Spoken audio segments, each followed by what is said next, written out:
But how can Minister Harney stand over this two-tier system? Those in the golden circle have literally been given blank cheques. Others, quite literally, with not a bite to eat, yet the HSE can afford to spend 46 million on consultants. Surely it's time for Professor Drum to resign or be fired. And if Minister Harney doesn't make this happen, she too should resign or be fired.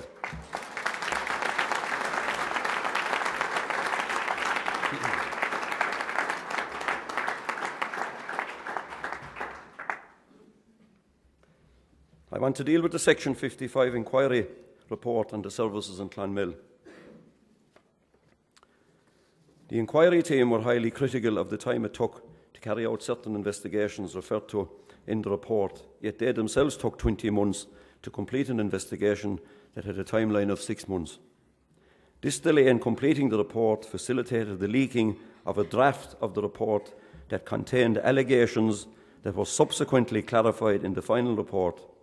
The General Secretary Des Kavanagh has already written to the Mental Health Commission seeking an explanation as to who leaked this information and demanding that the Mental Health Commission clarify for the public and the media the facts surrounding the leaked allegations. I wish to briefly refer to some of these matters and in particular to allegations that there were injuries to 19 patients over a 2-year period that a clinical risk manager felt could be non-accidental, with the accusation being that essentially nothing was done about establishing the facts. Nothing could be further from the truth. It has now emerged that 2 orthopaedic surgeons were asked to review the files. The first examined 5 of the patients' records that the clinical risk manager considered were most likely to be non-accidental. His response was, the features were not diagnostic. He commented that such fractures are common in the elderly and osteoporosis was present in several cases. The second orthopaedic surgeon was asked to advise whether the frequency, nature and circumstances of the injuries reported are consistent with the expected occurrence of injuries in a population of this age group and health status, and to advise if, in his opinion, any of the injuries in the context within which they occurred are considered to be non-accidental. In his report, the orthopaedic specialist commented that it was not clear to him that fractures occurred more frequently at St. Luke's Hospital than at similar hospitals. He reviewed the x-rays of 5 cases examined by the other orthopaedic surgeon and concluded that the injuries were most likely caused by simple accidents. He concluded there is no substantial evidence, clinical or radiological, in the data made available to me to point to non-accidental injury as a likely or probable cause of the musculoskeletal injuries that are a feature of the report. The inquiry team stated in its findings on this section, an orthopaedic specialist provided an independent report on these injuries. He believed that no substantial evidence of non-accidental injury, that there was no substantial evidence, and the inquiry team accepts this opinion. We'll repeat that. The inquiry team accepts this opinion. Yet the Mental Health Commission has stood by and allowed the impression to be created by the leaking of a document that did not contain all the facts that 19 patients suffered non-accidental injury when they know this to be completely and entirely false. Secondly, it is hard to understand the rationale or the motive of the inquiry team with regard to a number of other findings. There are numerous examples, but one will suffice. The report suggests that seclusion is used more in St. Luke's and St. Michael's than in other services. Yet the following facts have been outlined. The audit covering 2005 noted that 9% of seclusion took place because of staff shortages.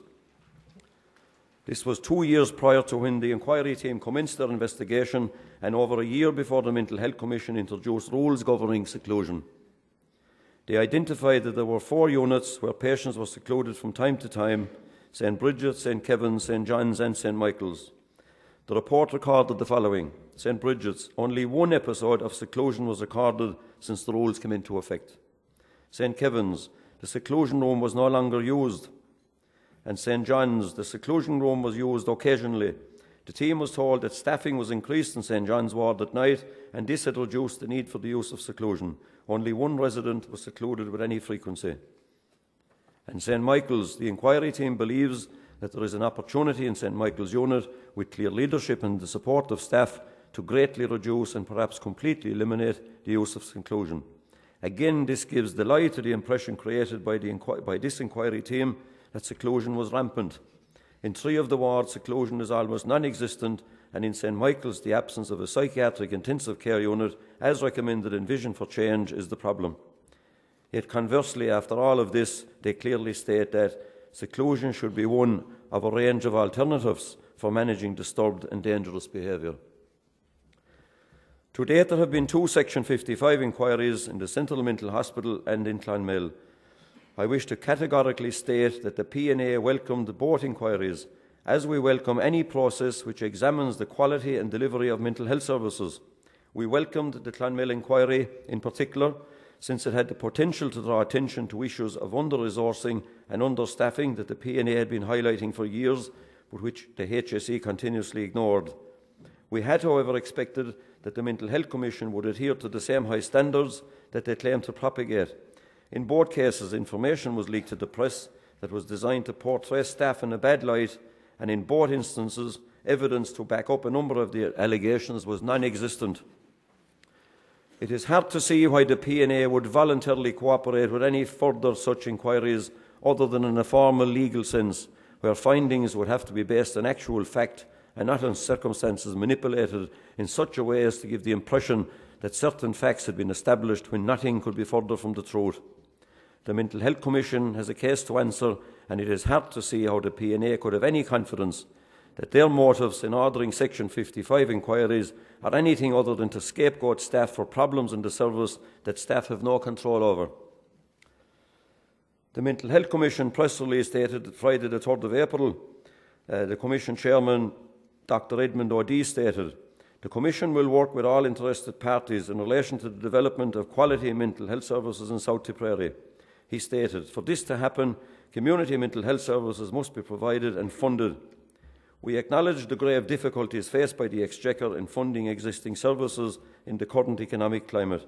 However, even in difficult economic times, there is a need for the continued development of mental health services to ensure people with a mental illness receive appropriate care and treatment."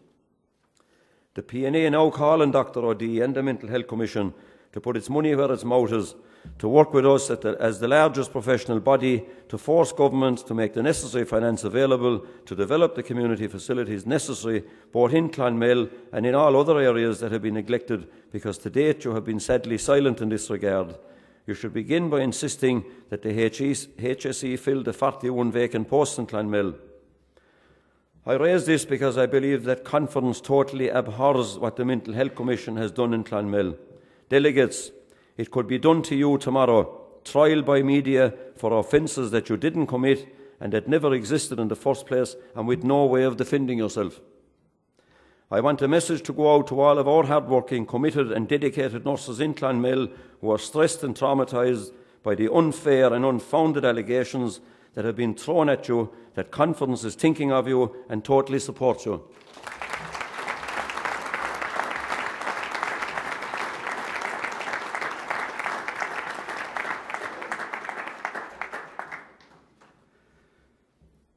The levy,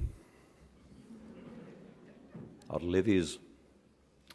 The National Executive of the PNA has described the pension levy as a crude, discriminating and inequitable tax on public sector employment. There is no doubt but that the government gave in to the vested interests in IBEC and the big businesses by introducing this pension levy. They convinced government and the public that public servants were public enemy number one.